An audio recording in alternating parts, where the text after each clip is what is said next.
In a moment of reckless honesty, I told my husband his presence wasn't essential to me. The words tumbled out, unfiltered and sharp, born from frustration rather than truth. I never imagined they'd wound him so deeply that he'd take them as a signal to walk away. But he did, leaving me in a hollow silence, staring at the spaces he once filled in our home, grappling with the weight of my mistake. How had I let things unravel so completely? When I first crossed paths with James, I was captivated. He was my counterbalance, steady, serene, unwavering, while I was a whirlwind of ambition and restlessness. I thrived on pushing limits, chasing dreams, and bristling at routine, but James was the anchor who kept me tethered. Our differences wove us together, a harmony of contrasts that felt unbreakable. I never thought I'd doubt him or our bond, but slowly cracks began to form. In the early days of our marriage, we were unstoppable, a team that could conquer anything. He championed my goals, my drive, and I supported his quieter aspirations. But as time passed, our paths diverged. I craved more thrill, more achievement, more life, while James seemed satisfied with the present. At first, I convinced myself it was fine. His calm was part of why I loved him. Yet over the years, that steadiness began to feel stifling, like a weight holding me back. I started to resent his predictability, his contentment with simplicity.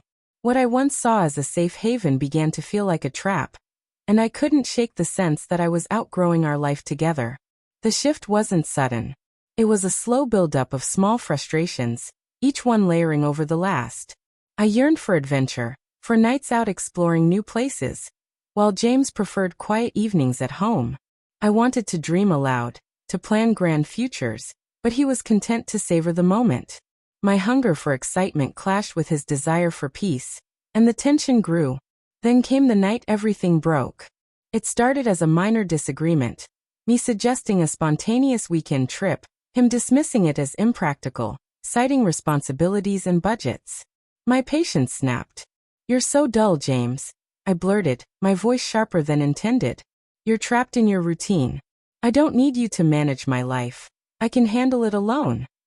The words hung heavy, raw with a truth I hadn't fully acknowledged until they spilled out.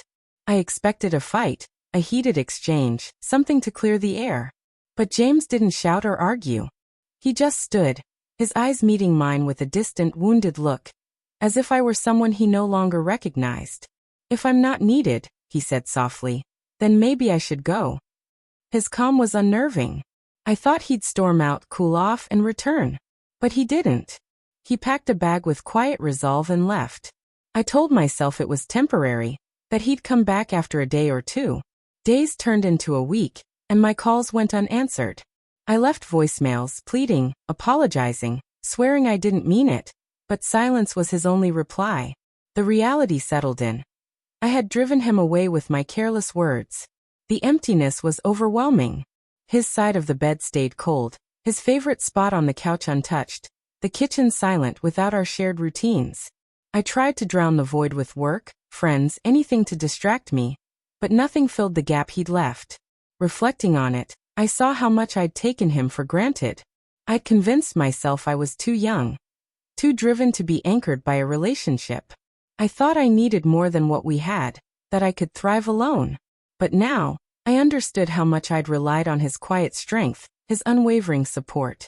James, the man I'd dismissed as ordinary, had left with a dignity that exposed my arrogance. I don't know if I can mend what's broken. I don't know if James will ever return. But the hardest truth isn't his absence. It's knowing I let my pride destroy something real. If you're reading this, hold tight to those who stand by you, who love you for who you are, not who you think you need to become. A single careless moment, a few thoughtless words, can shatter everything. And you may not get the chance to make it right. I told my husband I could live without him, and now I'm alone, realizing just how wrong I was.